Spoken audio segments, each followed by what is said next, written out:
Product था। दोस्तों कहानी शुरू होती है एक लेटर से जो सब कुछ बदल देता है। अप्रैल 2007 तहलका मैगजीन के जर्नलिस्ट अनुराग त्रिपाठी को एक फोन कॉल आता है। कॉलर अपना नाम नहीं बताता, सिर्फ इतना कहता है कि मेरी जान को खतरा है। दिल्ली के GK2 में एक सीक्रेट मीटिंग होती है, नो कैमरास नो विटनेस। वहाँ एक एनवेलप दिया जाता है, एनवेलप के अंदर होता है एक लेटर, और ये लेटर 2002 में लिखा गया था, address to prime minister Atal Bihari Vajpayee. Letter लिखने वाली एक साध्वी थी और उसने लिखा कि मैं पंजाब की एक लड़की हूँ, पिछले 5 सालों से डेरा सच्चा सौदा में साध्वी हूँ। वो लिखती हैं यहाँ लड़कियों से 16 से 17 घंटे काम कराया जाता है, बिना रेस्ट बिना आजादी। और फिर वो लाइन कि हमें सेक्सुअल एक्सप्लॉयटेशन का शिकार बनाया जा रहा है। डेरा के मुखिया गुरमीत सिंह इसके जिम्मेदार। वो बताती हैं कि कैसे एक अंडरग्राउंड रूम में उन्हें ले जाया गया, बाहर आर्म्ड गार्ड थे, अंदर बाबा थे। जब उससे मना किया तो जवाब सिर्फ एक ही था, मैं भगवान हूँ। ये एक नहीं था, ये एक सिस्टमैटिक अब्यूज मॉडल था। और ये सिस्टम कैसे बना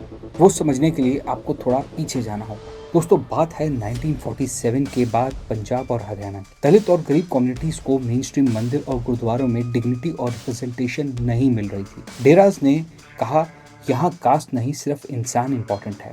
तो 1948 में डेरा सच्चा सौदा का फाउंडेशन रखा गया, हॉस्पिटल बनाए गए, स्कूल्स बनाए गए, लंगर बांटा जाता। शुरुआत में तो ये जेन्युइन लगा, लेकिन 1970s तक डेरा एक स्पिरिचुअल स्पेस से ज्यादा एक पावर स्ट्रक्चर बन चुका और इसी स्ट्रक्चर में एक लड़का बड़ा हो रहा था, गुरमीत राम रही। दोस्तों ये कोई गरीब नहीं था, ये ऑप्रेस्ड नहीं था, वो राजस्थान के श्री गंगानगर का रहने वाला था, एक रिच जेट फैमिली से बिलोंग करता था। 7 साल की उम्र में उसने डेरा ज्वाइन किया। अब बात होती है 1990s की। अचानक अनाउंसमेंट होती है, शाह सतनाम सिंह गुरमीत को सक्सेसर बना देते हैं। सीनियर लीडर सब शॉक्ड हो जाते हैं। सच क्या है कोई कंक्लूसिविटी प्रूव नहीं कर सकते। 23 सितंबर 1990 को गुरमीत राम रहीम डेरा का चीफ बन जाता है और यहीं से डेरा का कैरेक्टर बदलने लगता है। पहले के गुरु सिंपल लाइफ जीते थे, गुरमीत ग्लैमर लाता था। वो कहता था कि मुझे पूछो, फॉलोअर्स की शादियां, उनका पैसा, उनके डिसीजन सब कंट्रोल में आ जाता है।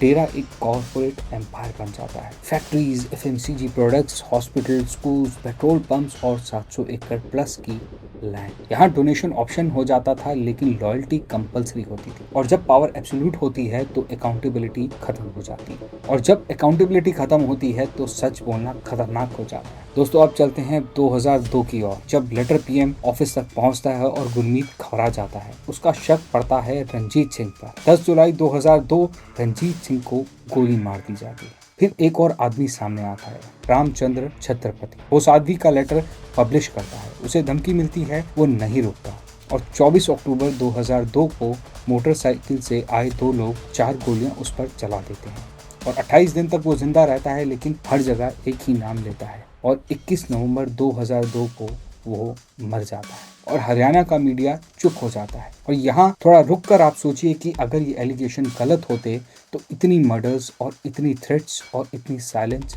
क्यों होती। हाई कोर्ट CBI इन्वेस्टिगेशन का ऑर्डर करता है। विटनेस डर के मारे चुप हो जाते हैं, फाइल्स मिसिंग हो जाती हैं, प्रेशर एक्सट्रीम हो जाता है और 2007 चार्जशीट दाखिल होती है। 2008 में ट्रायल स्टार्ट होता है और 2 साध्वी कोर्ट के सामने बयान देती हैं, उसी आदमी के सामने जिसने उनकी जिंदगी तोड़ दी। उनके लिए सिर्फ एक ये वर्डिक्ट नहीं था, 15 साल का इंतजार था सिर्फ सच बोलने के लिए। और 25 अगस्त 2017 को गिल्टी ऑफ माना जाता है राम रहीम को और 20 साल की सजा सुनाई जाती है। नॉर्थ इंडिया जल उठता है। 2012 में हंसराज चौहान पिटीशन फाइल करते हैं, एलिगेशन लगाते हैं कि फॉलोअर्स को बिना कंसेंट फोर्सफुली कास्ट्रेट किया गया। मेडिकल एग्जामिनेशंस और स्वॉन टेस्टिमोनीज कोर्ट के रिकॉर्ड का हिस्सा बने। ये बातें कोर्ट प्रोसीडिंग्स और मेडिकल रिकॉर्ड पर बेस एलिगेशन है, जिसमें जुडिशियल प्रोसेसेस अलग अलग स्टेजेस में आ रहा है। कोर्ट ने इसीलिए केस को सीरियसली लिया क्योंकि ये सिर्फ एक कहानी नहीं थी, ये डॉक्यूमेंटेड इंजरी थी।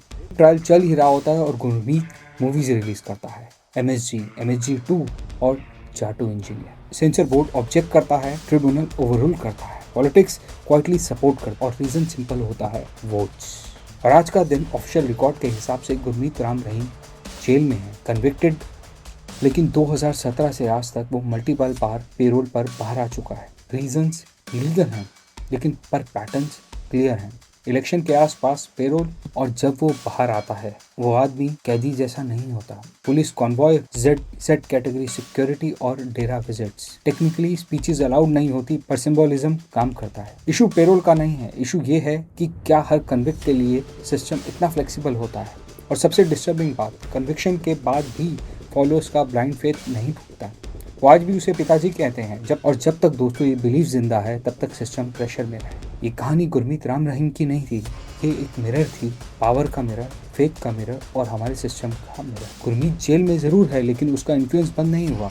और जब तक हम भगवान और इंसान के बीच में क्लियर लाइन नहीं खींचते तब तक ये राम रहीम पैदा होते रहेंगे। तो दोस्तों इस वीडियो का पर्पस सिर्फ एक कहानी सुनाना नहीं था, इसका पर्पस एक सवाल छोड़ना था कि आज एक कन्विक्टेड क्रिमिनल सालों तक भगवान बना रह सकता है। और प्रॉब्लम सिर्फ आदमी की नहीं होती, प्रॉब्लम होती है तुम्हारे ब्लाइंड फेथ की, तुम्हारे सिस्टम की और हमारी चुप्पी की। अगर आपको लगता है कि ये सिर्फ गुरमीत राम रहीम की कहानी नहीं है बल्कि एक सिस्टम फेलियर की कहानी है तो वीडियो को लाइक कीजिए ताकि ये डिस्कशन ज़्यादा लोगों तक पहुंच सके। और अगर आप चाहते हो कि ऐसे टॉपिक पर फैक्ट्स के साथ बिना सेंसेशन की बात हो तो वीडियो को शेयर कीजिए किसी व्हाट्सएप ग्रुप में, किसी दोस्त के साथ और किसी इंसान के साथ जो सच को देखना चाहता हो। और कमेंट में एक सवाल का जवाब जरूर दीजिए कि आप क्या मानते हो, प्रॉब्लम एक गॉडमैन की थी या फिर उस सिस्टम की जो उसे इतनी पावर देता रहा। मिलते हैं आपसे नेक्स्ट वीडियो में, तब तक के लिए सेफ रहिए, अवेयर रहिए।